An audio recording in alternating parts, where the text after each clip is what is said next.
அன்பே சிவம் மனமே குரு என்றுணர்த்திய குருவே போற்றி. சத்தும் சித்தும் எதுவென்று உணர்த்திய குருவே போற்றி.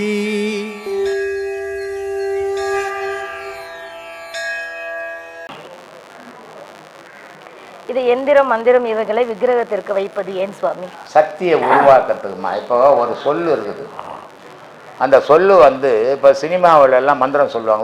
விட்டலாச்சாரியார் படம் பார்த்தீங்கன்னா தெரியும், நிறைய மந்திர வார்த்தைங்க இருக்கும். ஆனால் அந்த படத்தில் இந்த பண்ண மந்திர நடிகர் வெளியே மந்திரம் சொன்ன பலிக்காது. சினிமாவுக்கு தான் பலிக்கும், வெளியே சொன்ன பலிக்காது. ஏன்னா அவர் அந்த ஒரு வாட்டி தான் சொன்னார், அதனால பலிக்காது. ஆனால் ஒரு வார்த்தையை 1,00,000 வாட்டி திருப்பி திருப்பி திருப்பி திருப்பி சொன்னீங்கன்னாக்கா அந்த சொல்லுக்கு ஒரு சக்தி பிறக்கும். அதான் மந்திரம். மனம் தொடர்ச்சியா எந்திரம் மாதிரி ஆயிடணும். அதுக்கு தான் மந்திரம்ன்றது. அதுக்கு தான் சொன்னான், இது கூட அறிவை கலக்கணும். அதனால சொல்றோம் மந்திரம் கால் மதி முக்கால். மந்திரம் கால் இருக்குதுல, கூட அறிவையும் சேர்க்கணும். முக்கால் சேர்ந்தாதான் அது முழுமையா பெற முடியும் அப்படின்னா. அதனால மந்திரம் எந்திரம் இதெல்லாம் நிஜம்.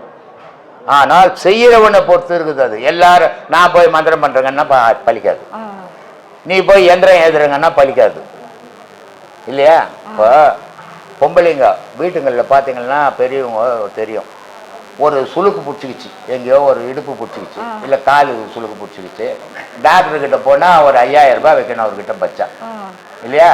அவர் எக்ஸ்ரே எடுன்னுவார், அவர் ஊசி போடுவார், மாத்திரை எழுதுவார், அப்புறம் ஸ்கேன் எடுன்னுவார். இதெல்லாம் சொல்லி மொத்தம் ஒரு 10,000 ரூபாய் வச்சுட்டு இது உள்ளூர் சதை பரண்டு பண்ணுவார்.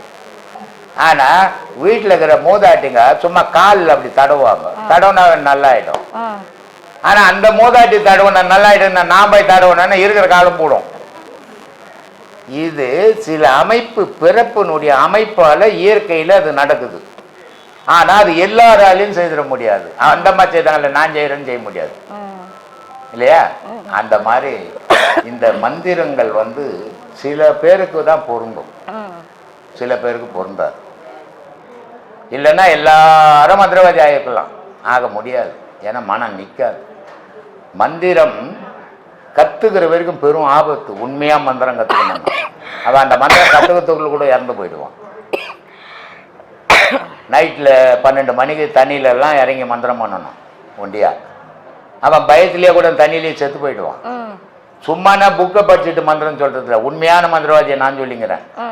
அது மாதிரி மந்திரம் அவன் முழுமையாக கத்து முடியறதுக்குள்ள அவன் மரணம் கூட அடையலாம். ஆனால் அதையும் தாண்டி வந்தான்னா அவன் சொன்னா நடக்கும்.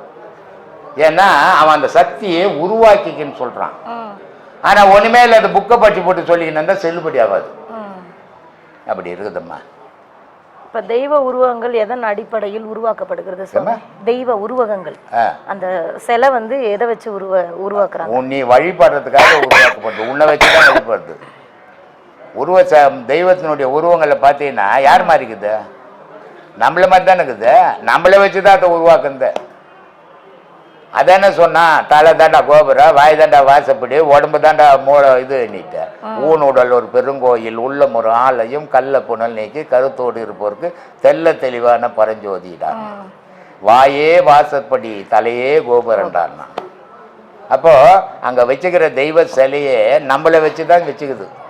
இதுல ஒரு இடத்துல போனீங்கன்னா உன்ன மாதிரி அமைதியா வச்சிருக்கோம், ஒரு இடத்துல போனா என்னமா தலைகள்லாம் விசிறி போட்டு கத்திங்காம வச்சுருக்கோம்.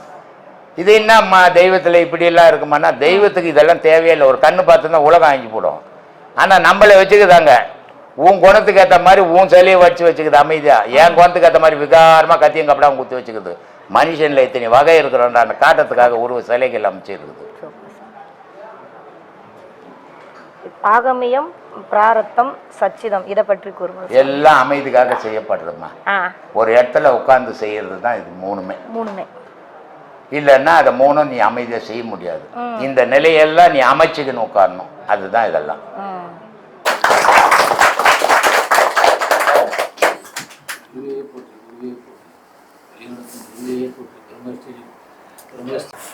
மனத்தினில் ஒடுங்கி நம் மாயையெல்லாம் நீக்கி தூய ஒளி கிளம்பி நம் துன்பமெல்லாம் தீர்த்து தாயை காட்டி தந்தையுடன் சேரவும் அருள் புரிய வேண்டும்.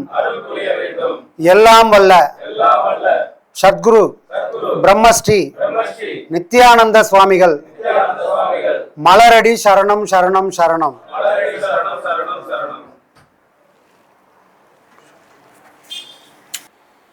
இன்னைக்கு இந்த மாதம் பௌர்ணமி.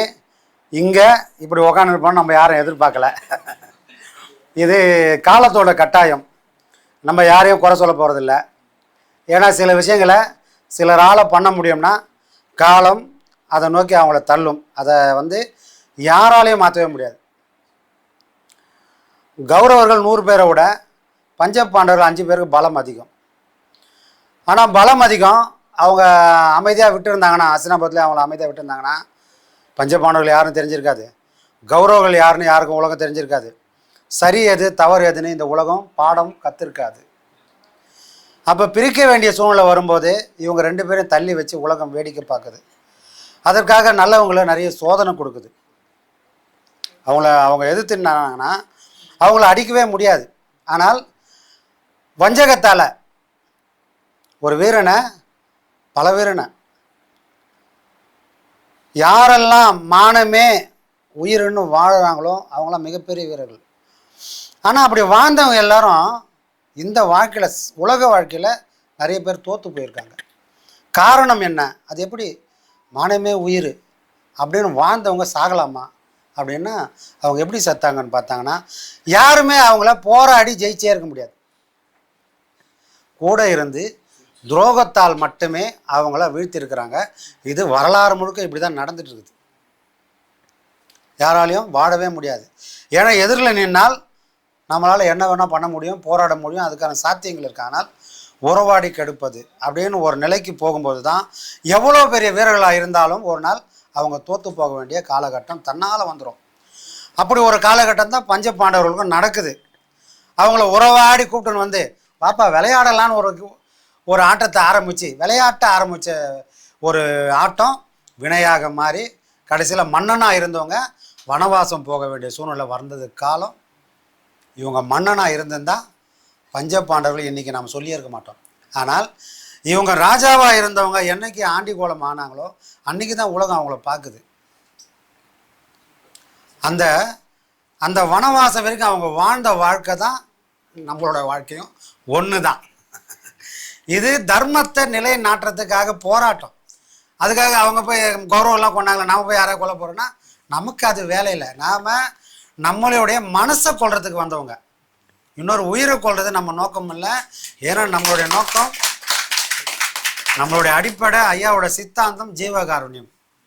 ஜீவகாருண்யம்னா உடலை மட்டும்தான்ப்பா கொள்வது. அப்போ மனசை காயப்படுத்தலாமான்னா நம்ம நோக்கம் ஐயா அதையும் தாண்டி போயிட்டாரு. இப்போ ஜீவகாருண்யன்ற பேரில் நான் எந்த உயிரையும் சாப்பிட மாட்டேன், எந்த கவுச்சியும் சாப்பிட மாட்டேன்னு பெருமையெல்லாம் பேசியிருக்காத.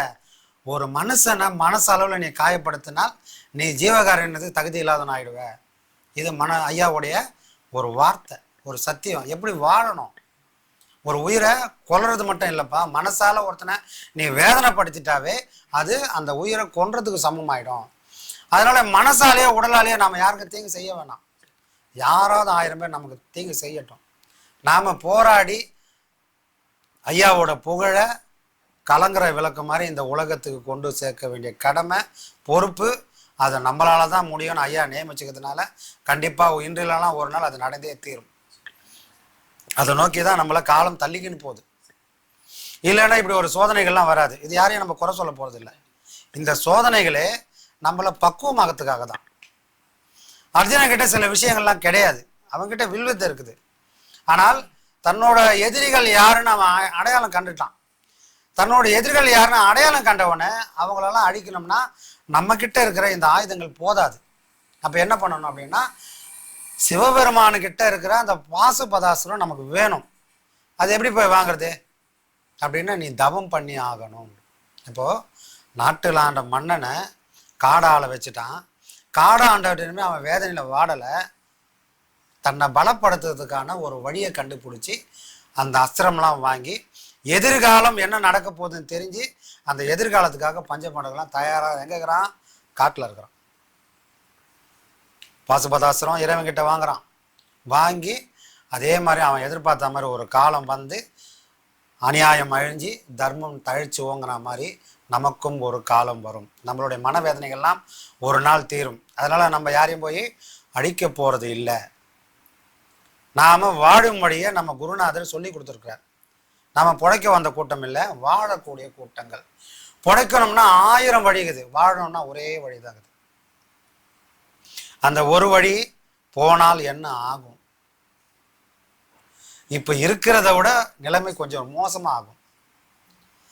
நமக்கு துன்பங்களும் துயரங்களும் தொடர்கதை ஆகும்.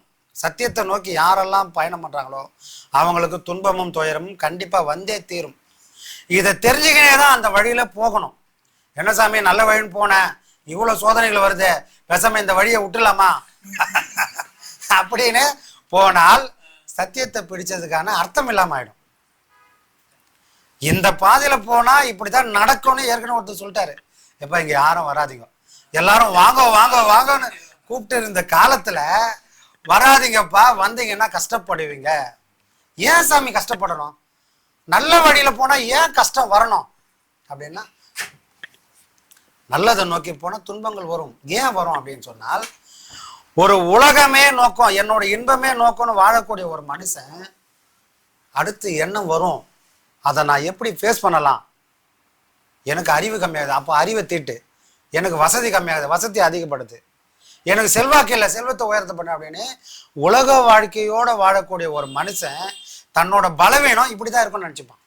தங்கிட்ட பணம் இல்லைங்க, அப்போ பணம் இருந்தால் நான் நல்ல பெரிய ஆளாக இருப்பேன், அப்போ பணத்தை நோக்கி ஓடு, அது எந்த வழியில் வந்தாலும் பரவாயில்லன்னு உலகமே நோக்கம்னு வாழக்கூடிய ஒரு மனுஷன் அதை நோக்கி தள்ளப்படுவாங்க. ஆனால் இந்த வழி எப்படின்னா,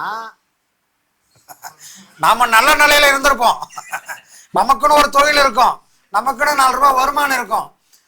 ஆனா அதை நோக்கி நம்ம இதெல்லாம் எப்படி காப்பாற்றணும்னு தெரிஞ்ச இந்த மனசு கூட இப்போ வந்தா என்ன போனா என்ன, இருந்தா என்ன இல்லைன்னா என்ன அப்படின்ற நிலைக்கு வந்ததுக்கு அப்புறம் நீ எப்படி சராசரி மனுஷன் மாதிரி வசதியா வாழ முடியும்?